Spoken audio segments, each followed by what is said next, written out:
Ahojte priatelia, dneska bol krásny deň a tak som sa vybrala na lúku, lebo je skorá jar a tráva ešte nie je vysoká. A viete prečo som tam bola? Bola som tam pre jelení trus. Lebo keď idete do hory alebo na lúku, tak nejdete len na prechádzku, ale môžete si stade doniesť aj nejaké darizane. Takže ja som si doniesla trus z vysokej zveri, to znamená zo srniek, od jeleňov. Čo je to? Sú to v podstate to, čo to zvieratko vykaká. Prečo je teraz na to vhodný zber? Pretože tá tráva, hlavne na tých lúkach, není ešte vysoká, takže tie bobky veľmi ľahko nájdete.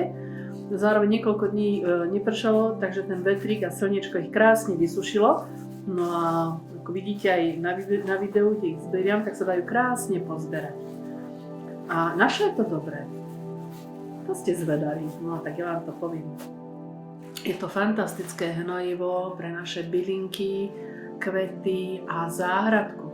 Je to veľmi jemné hnojivo, ktoré nepáli rastlinky, je čisté, kvalitné, pretože tá vysoká zver sa pasie v lesoch, na lúkach, na horských, kde naozaj tá chémia nie je.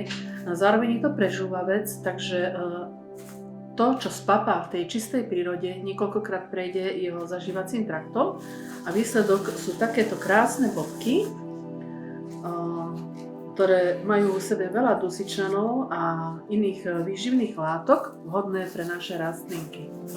Takže ja som si to nazbierala, vidíte, a získala som veľmi dobré a kvalitné a jemné hnojivo. Toto hnojivko sa dá využiť takými 3 spôsobmi. Prvý spôsob, dáte takúto celú granulku do kvetináča. Taký 15-20 cm kvetináč, stačí jedna bobka. Druhý spôsob, urobíme si z toho, rozdrvíme to, zmiešame to so zemou a vznikne nám taká obohatená zemina, ktorá je hnoja, ktorú potom posypeme pekne na vrch kvetináča alebo v záhradke, v príhradke alebo v skleníku, kde to použijete a trošku to jemne zapracujeme do zeme. A tretí spôsob je urobiť si výluch. Hej. To znamená, bobky dáme do nádoby, zalejeme vodou. Je vhodné tam pridať napríklad ešte aj žihľavu, to vám ukážem. A urobí sa z toho vysoko kvalitné, hodnotné hnojivo pre naše bylinky, kvety, zeleninu. Ideme si teraz urobiť prvé hnojivko. Zoberieme si pomocníka, kladívko. Teraz jednotlivé tie bobky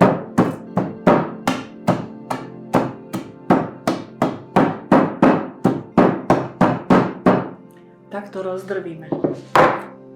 Dáme ich do pohára.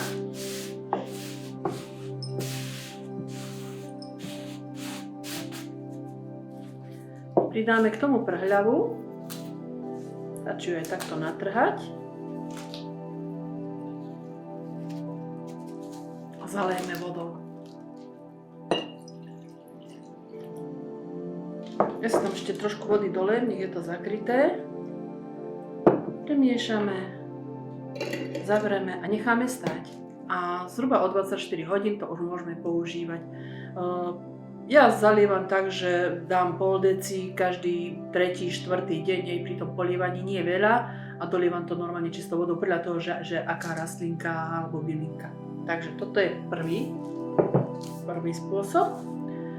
Druhý spôsob je znovu zoberieme bobky, rozdrvíme, zmiešame so zeminou a takto odloženú zeminu potom, alebo zmiešanú zeminu potom používame na jednotlivé bylinky, dávame to priamo do zeme a zapracujeme.